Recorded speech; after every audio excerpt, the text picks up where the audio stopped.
जय हिंद दोस्तों, रक्षी खन्ना के इस चैनल में आपका स्वागत है। दोस्तों आज के इस वीडियो में मैं आपको 5 जानकारियां दूंगा, जैसे कि आप पीछे बोर्ड पे देख रहे हैं। और इन जानकारियों के अनुसार कुछ इंफॉर्मेशन है, कुछ लेटर है, कुछ न्यूज है, वो भी मैं आपको साइड में दिखाऊंगा, वो भी आप चेक करेगा। कौन कौन सी जानकारियां मैं आपको देने वाला हूं, एक बार रिव्यू कर लेते हैं, वो देख लेते हैं। सबसे पहली जानकारी मैं आपको दूंगा, रिकॉर्ड से जवाब आया एमएससीपी के बारे में। जी दोस्तों, इनका रैंक था नायब सूबेदार JWO और इन्होंने 9 साल 4 महीने एक ही रैंक में होल्ड किया, नायब सूबेदार रैंक में।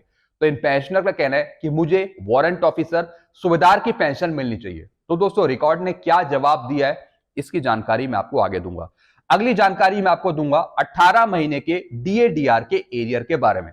जी हाँ दोस्तों, सोशल मीडिया पे एक सही खबर आ रही है 18 महीने के DADR के एरियर के बारे में। तो दोस्तों सही खबर क्या है, इसकी जानकारी मैं आपको आगे दूंगा।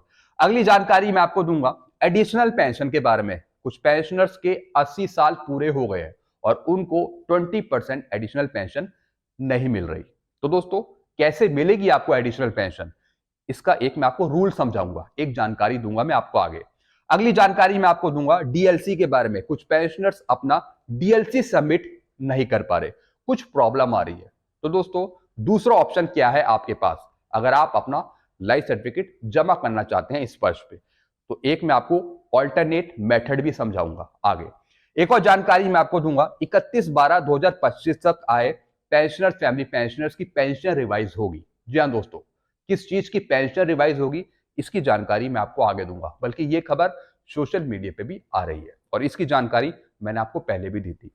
तो दोस्तों बस यही जानकारी है जो मैं आपको देने वाला हूं, इसलिए इस वीडियो को आप शुरू से लेकर आखिरी तक देखेगा और अपने ग्रुप में भी शेयर कर दीजिएगा। वीडियो में आगे बढ़ने से पहले एक छोटी सी अपील कर रहा हूं, अगर आप पहली बार मेरा चैनल देख रहे हैं या फिर ये वीडियो देख रहे हैं तो आप मेरा चैनल सब्सक्राइब भी कर सकते हैं, जिसका नाम है रक्षित खन्ना, क्योंकि ऐसी जानकारियां, ऑथेंटिक जानकारियां, सही जानकारियां आपको मिलती रहती है इस चैनल के माध्यम से। चलते हैं दोस्तों, आगे बढ़ते हैं। सबसे पहली जानकारी, नायब सूबेदार या फिर JWO। जी हाँ दोस्तों इनका रैंक था जूनियर वारंट ऑफिसर। अगर आप आर्मी में देखें तो ये होते हैं नायब सूबेदार। दोस्तों इन पेंशनर ने सर्विस करी थी एक ही रैंक में 9 साल 4 महीने, यानी 8 साल से ज्यादा। अब इन पेंशनर का कहना है कि हमने सर्विस करी 9 साल 4 महीने नायब सूबेदार की रैंक में, तो इस वजह से हमें बेनिफिट मिलना चाहिए, MSCP मिलना चाहिए वारंट ऑफिसर की, सूबेदार की, यानी सूबेदार की पेंशन मिलनी चाहिए। बिल्कुल दोस्तों जायज बात इन्होंने कही है कि अगर 8 साल से ज्यादा अगर आप एक रैंक होल्ड करते हैं तो आपको नेक्स्ट रैंक का बेनिफिट मिलना चाहिए। तो दोस्तों रिकॉर्ड की तरफ से जवाब आया है कि आपको MSCP वारंट ऑफिसर या फिर सूबेदार की नहीं मिलेगी। जी हां दोस्तों, एज पर आर्मी रूल के अंतर्गत सिर्फ 3 ही फाइनेंशियल अपग्रेडेशन मिलते हैं। रिकॉर्ड ने बल्कि लेटर लिख के समझाया है पेंशनर को। जैसे अगर कोई सिपाही है तो दोस्तों उनको पहली MSCP यानी किसकी, कॉर्पोरल की, यानी नायक की। अगर आप AC है, LAC है, तो दोस्तों आपको फिर सिर्फ एक MSCP मिलेगी नायक की। उसके बाद अगर आप नायक हैं तो फिर आपको मिलेगी MSCP 2, किसकी, हवलदार की। यानी अगर कोई सिपाही है, नायक है, 16 साल से ऊपर की सर्विस है, तो उनको फिर MSCP मिलेगी 2, यानी सार्जेंट की या फिर हवलदार की।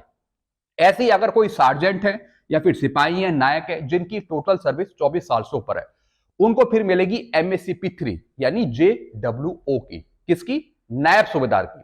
यानी रिकॉर्ड ने बताया कि सिर्फ 3 MSCP आपको मिलेगी, MSCP 1 किसकी, नायक की, MSCP 2 किसकी, हवलदार की, और MSCP 3 किसकी, नायब सूबेदार की।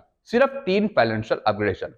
हालांकि दोस्तों हम इनकी हेल्प करेंगे, इनकी हम सहायता करेंगे कि इनको MSCP सूबेदार की मिल जाए, वारंट ऑफिसर की मिल जाए।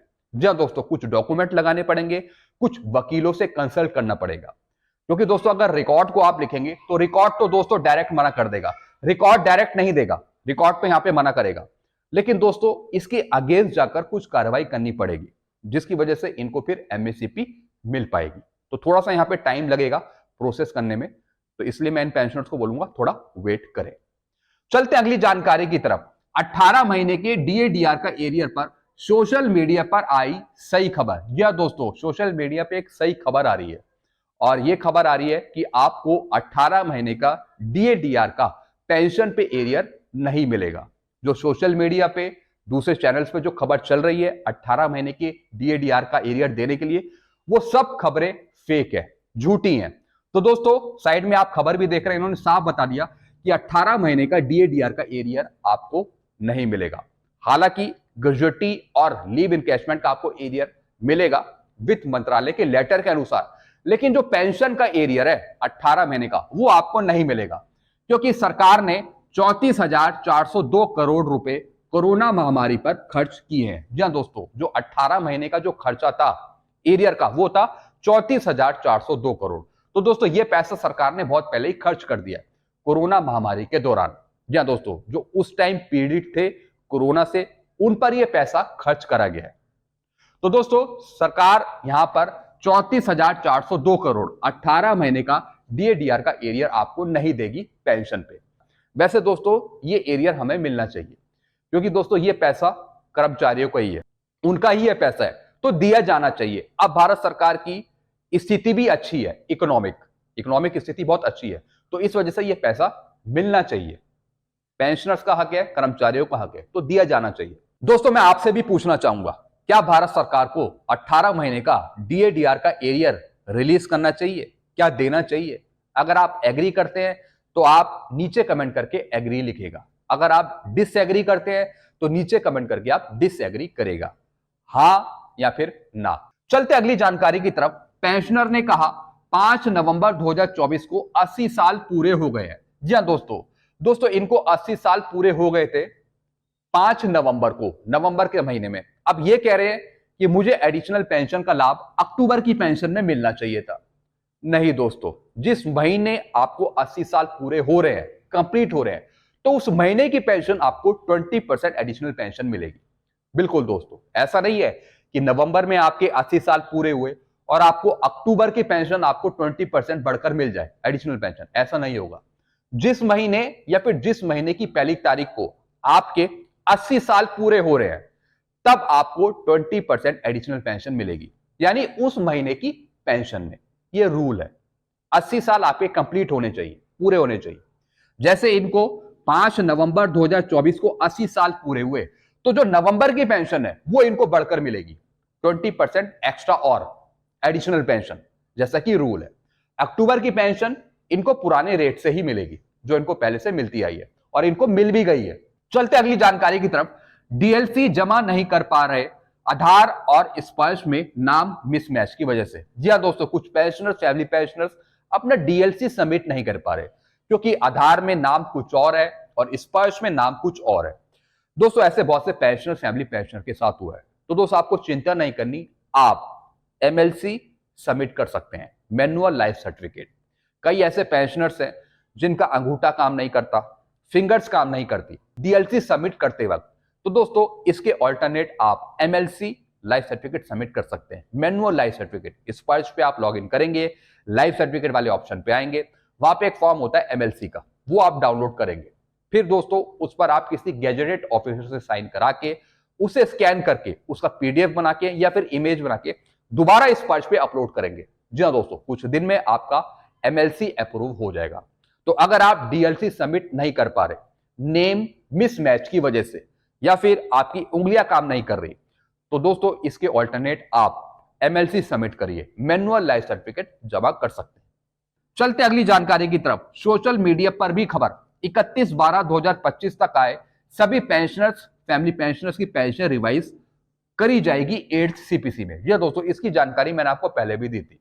अब दोस्तों कुछ सोशल मीडिया के चैनल हैं, वो भी मेरा चैनल देखते हैं, मेरे वीडियो देखते हैं। दोस्तों जो भी मैं खबर बताता हूं वो कहीं ना कहीं मीडिया में भी आती है, न्यूज में भी आती है। तो दोस्तों साइड में मैं आपको एक न्यूज दिखा रहा हूं, जिसमें बताया गया है कि 31/12/2025 तक आए सभी पेंशनर, फैमिली पेंशन की पेंशन रिवाइज करी जाएगी 8th सीपीसी के अनुसार।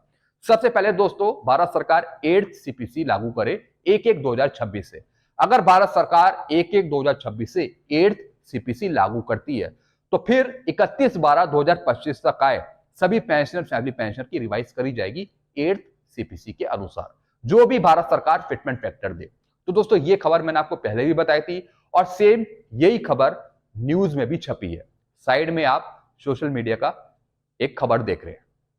तो दोस्तों भारत सरकार सबसे पहले 8 सीपीसी लागू करे, तभी दोस्तों पेंशन आपकी रिवाइज हो पाएगी, जितने भी पेंशनर्स 31/12/2025 तक आएंगे। तो दोस्तों बस यही जानकारियां थी जो मैंने आपको समझाई है। वीडियो आपको अच्छा लगता है वीडियो को लाइक करें, इस चैनल को आप सब्सक्राइब कर सकते हैं जिसका नाम है Rakshit Khanna. Thank you so much.